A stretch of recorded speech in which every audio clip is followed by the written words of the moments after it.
तो सुनो मेरे प्यारे दोस्तों, निफ्टी 50 क्या बोलूं। ये इंडियन स्टॉक मार्केट की ड्रीम टीम है जिसमें देश की 50 सबसे बड़ी और सबसे ज्यादा ट्रेड होने वाली कंपनीज शामिल होती हैं। जी हाँ, बिल्कुल सही सुना। ये बताता है कि हमारा ओवरऑल मार्केट कैसा चल रहा है। लेकिन जैसे हर टीम में होता है ना, वर्ल्ड कप हो या क्रिकेट मैच, यहाँ भी परफॉर्मेंस बहुत जरूरी है। जो कंपनीज मार्केट कैप यानी उनकी मार्केट वैल्यू समझे और ट्रेडिंग वॉल्यूम में पिछड़ जाती है, या जिन सेक्टर्स की हवा थोड़ी कम हो जाती है, उन्हें नए और दमदार प्लेयर्स के लिए जगह बनानी पड़ती है। चलता है भाई, सब चलता है। कौन बाहर कौन अंदर, गेस करो। इस बार हीरो मोटोकॉर्प और इंडसइंड बैंक निफ्टी 50 से एग्जिट कर रहे हैं। बाय बाय बोल दो यार। अब आप सोचोगे क्यों भाई, क्या हुआ, गलती क्या थी। देखो, ऐसा नहीं है कि ये कंपनीज खराब है, बिल्कुल नहीं। आरी अच्छी है पर अभी टाइम उनका नहीं है शायद। लेकिन उनकी परफॉर्मेंस और मार्केट वैल्यू शायद बाकी टॉप कंपनीज के म्यूकेबल थोड़ी कम पैड गई है। जैसे टू व्हीलर सेक्टर ने थोड़ी मंदी देखी है, लोग ज्यादा गाड़ियों में घूम रहे हैं आजकल, और बैंकिंग सेक्टर में कंपटीशन क्या कहने, एक से बढ़कर एक प्लेयर्स है। तो ये सब रिलेटिव परफॉर्मेंस की बात है बॉस।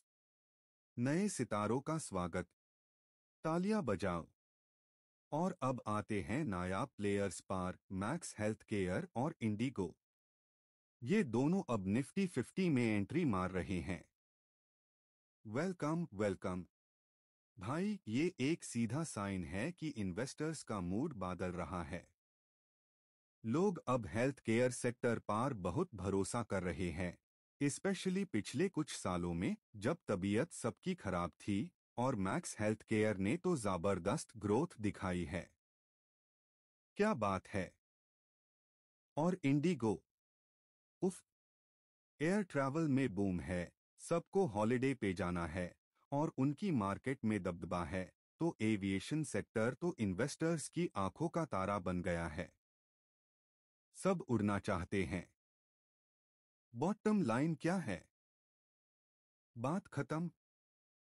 तो सीधी बात, नो बकवास, ये चेंजेस बताते हैं कि मार्केट कहाँ भविष्य देख रहा है।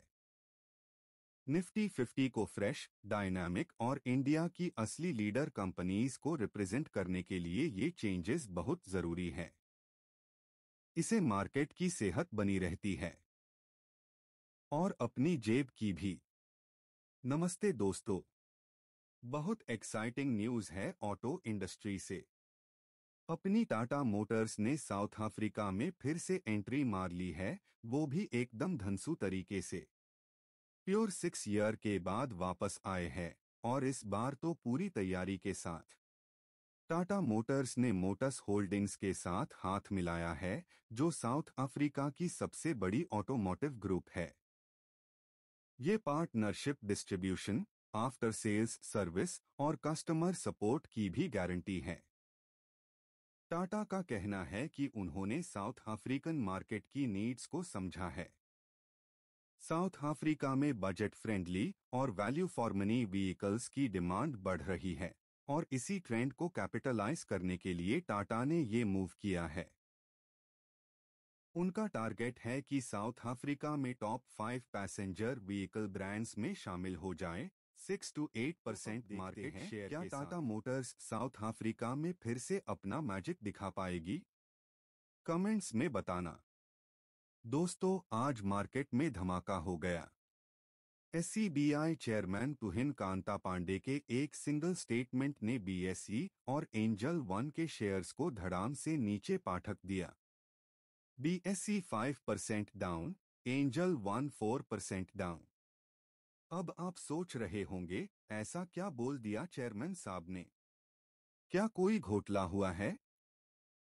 नहीं जी, ऐसा कुछ नहीं। क्या है पूरा मामला? पांडे जी ने कहा है कि इक्विटी डेरिवेटिव्स की टेन्योर बढ़ाने की जरूरत है, और इस बार एक कंसल्टेशन पेपर भी आएगा। अब इसका सिंपल सा मतलब क्या है? देखो, हमारे इंडियंस को ना फैट पैसा बनाना है। एफओ फ्यूचर्स ऑप्शंस में सबको शॉर्ट टर्म ट्रेड्स पसंद है। हर हफ्ते जैकपॉट लगाने की उम्मीद रहती है। जब टेन्योर बढ़ेगी तो ट्रेडिंग की फ्रीक्वेंसी कम हो सकती है। सोचो, अगर आपको हर दिन गोलगप्पे खाने को मिलते हैं और फिर कोई कहे, भैया अब सिर्फ संडे को, तो दुकान वाले का क्या होगा? बस वही हाल बीएससी और एंजल वन का है। इनका बिजनेस डेरिवेटिव्स ट्रेडिंग वॉल्यूम्स पार चलता है।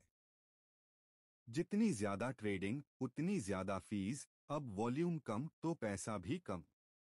ह्यूमन साइकोलॉजी और मार्केट का हाल। मार्केट में ना लॉग बेड इमोशनल होते हैं। थोड़ी सी अनसर्टनिटी आई नहीं कि सेल सेल सेल शुरू। जैसे एग्जाम में एक टफ क्वेश्चन आ जाए और सबके हाथ पैर फूल जाए।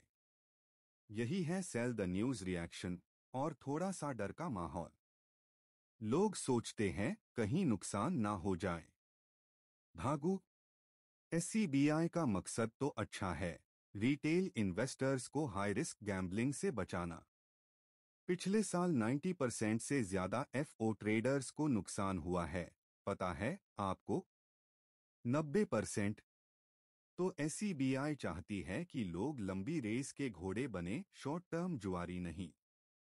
लेकिन मार्केट को ये सडन चेंज पसंद नहीं आया और स्टॉक्स नीचे आ गए। तो दोस्तों, सिंपल सी बात, रेगुलेटरी चेंजेस कभी कभी मार्केट को हिचकोले दे देते हैं। फ्यूचर में क्या होगा ये तो वक्त ही बताएगा, बट अभी के लिए मार्केट थोड़ा चिंता में है। तो क्या आपको लगता है एससीबीआई का ये कदम सही है या इसे मार्केट को नुकसान होगा? कमेंट्स में बताना। और मिलते हैं अगली वीडियो में।